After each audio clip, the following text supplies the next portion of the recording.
The first round of France's parliamentary elections is underway. Opinion polls show the far right could win the two-round legislative vote that concludes on July 7th.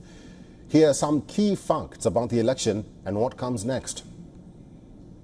Politics has been thrown into full campaign mode after President Emmanuel Macron called a snap election. With polls opening on June 30th, the move was a gamble to try catch other parties off guard, with just a few weeks to prepare, and came after Marine Le Pen's national rally trounced Macron's ruling centrist party in European Parliament elections. But how will it all play out, and will Macron's plan pay off? There are 577 constituency contests, one for each seat in the National Assembly. Candidates with an absolute majority of votes in their constituency are elected in the first round, but usually a second round is needed to reach this criteria. To qualify for the runoff, candidates need first round votes amounting to at least 12.5% of registered voters. The top scorer wins the second round. The President will name the Prime Minister, usually from the party with the most seats. For the first time in France's post-war history, opinion polls show the far right could win. Speaking after the snap election announcement, Executive Director of the Centre of Political Sciences at Sciences Po, Anne Muxel, said the strategy from Macron could backfire. It's a play at risks because he opens the possibility that the extreme right arrives for the first time at the government, and it opens the eventuality to have a cohabitation in France between him, the President of Republic, and the government. An absolute majority requires at least 289 seats. National Rally could run a minority government if it wins the most seats without reaching that threshold. But 28-year-old party leader Jordan Bardella has said it wanted an absolute majority or would not be able to carry out reforms. Cohabitation, where the government is of a different political stripe from the president, has occurred in 3 periods in French history. The government has most of the power on the domestic front, but the president is the head of the military and wields influence abroad. The division of power on foreign policy is not clear-cut though, and that could be an issue for France's stance on the war in Ukraine or European Union policy. Macron will have to deal with the new parliament for at least a year, then he could call another snap election. He won a second mandate in April 2022 and is president for 3 more years. Neither parliament nor the government can force him out before that. Anne-Elizabeth Motet is a columnist at the London Telegraph that specializes in international affairs. She's now joining us live from Paris. Madame Motet, bonjour. Good to see you and welcome. What, in your view, is that one deciding factor in these polls?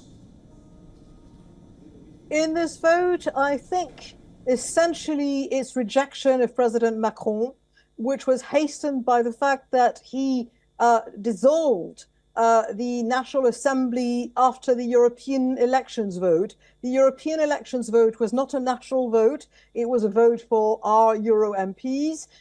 His party took a beating and he decided that he would call a snap election for which he gave the minimum window, 3 weeks, in order to get for the parties to get in order of organization, to field the candidates in those 577 constituencies, form alliances without which they would not succeed. And essentially, he sort of compressed the time, hoping that it would put them in disarray.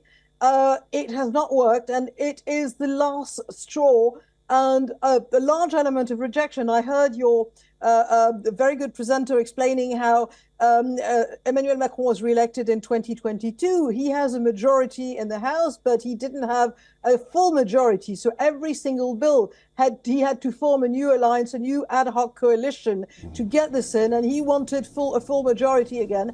There is almost no likelihood that he will have it now. Madam Motet, before I move on to my next question, just very quickly, I want to hear from you. Do you think President Macron's proposal has backfired? Yes or no? Oh, yes. Oh, yes. All right. Oh, yes. Let's move on to our next question then. Many experts Everybody else will believe say that. many experts believe the election could hand power to the far right. Your reaction to that, and what would be the impact of that if it happens?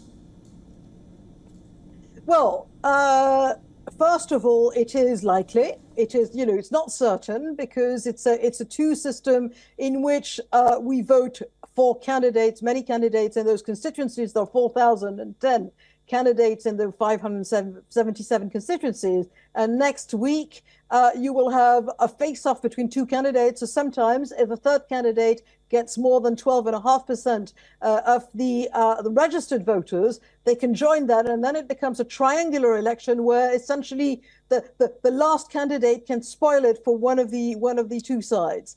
And so it is a bit uncertain, but there's a pretty good likelihood that the right might make it. As you said, Jordan Bardella doesn't want to be prime minister without a majority, but if his party, the National Rally, allied with the splinter of Les Républicains, the former Gaullist party, reach something like 10 seats away, say, from power, it is likely that he will come because he will find allies for those 10 seats, and therefore he could consider that he would be able to rule. In which case, what happens is something that France has not known before, which is a right-wing government, hard right, and they will be constricted by the fact that there will be a presidential election at the latest in 3 years. Mm-hmm. And Marine Le Pen is behind Jordan Bardella. She wants to run for president. And that's why Jordan Bardella, the head of the party, 28 years old, is standing for prime minister. Mm-hmm. And the result is that they don't want to sort of spoil things. They do not want to do things that would destroy France in the markets. There's many things that they don't want to do. And I will say that they will be split between sending messages to the people who voted for them, right, and being very cautious, because if they bring in the IMF in France because the markets don't trust France anymore, it will be disastrous for them and she will never be elected. All right. Finally, Madame Mottet, and I want us to make it very quick and very brief. A short comparison. How do you view Gabriel Attal and Jordan Bardella? They're very different animals. Gabriel Attal is 35, and therefore he's suddenly become an oldie from the next youngest prime minister France had. Suddenly he becomes the, he's past it, and he suffers from his association with Emmanuel Macron because there's a personal rejection. We've seen on television walkabouts of Gabriel Attal trying to sort of drum up support for the Macronist party, and people said, we like you, but we don't like the president. And this is new. It's not his round, but he will come back in politics later. All right. I've been talking to Anne-Elizabeth Mottet, who's a columnist at the London Telegraph that specializes in international affairs. Madame Mottet, thank you for talking to us today. Merci beaucoup. For all the latest news, download the WION app and subscribe to our YouTube channel.